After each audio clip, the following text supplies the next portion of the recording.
Hey everybody, I'm Johanna. I don't come from a hunting or fishing background, and I consider myself to be a novice. I have some experience, but I still need some help. I'm here with some of my coworkers from the Division of Wildlife to talk to us about different cuts of wild game, a little bit about what you can do with them and how to use them.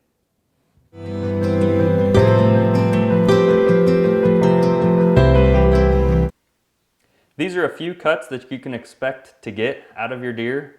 First are the backstraps, then we have a rump roast, and lastly, ground venison. So we're here with Jaron in the kitchen, and he has a cut of venison out for us. Jaron, tell me about this. What are we looking at? So this is an entire backstrap from a deer. Every deer has two of them, and this is one of them that's been sectioned up into 3 portions.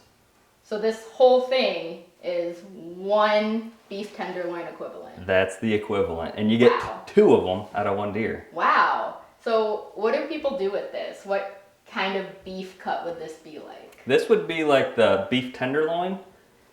So my favorite way to cook it is by grilling it, but before I grill it, I like to cut it into medallions that are about this big, or I'll even butterfly it and marinate it for a day or 2.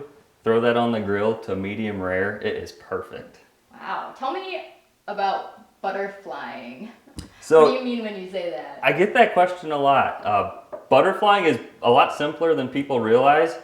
It's where you cut partway down through, not all the way, and then come over about the same distance as that one, and I'm going to go all the way down with that, and it actually makes what looks like a butterfly. Fun. And what are the benefits to butterflying the tenderloin like that? So it's a big chunk of meat that you wouldn't cook as is. That makes it more portion control and steak-like. Cool. That's cool. What would I cook this to? I think I've heard before that some people cook wild game for a really long time.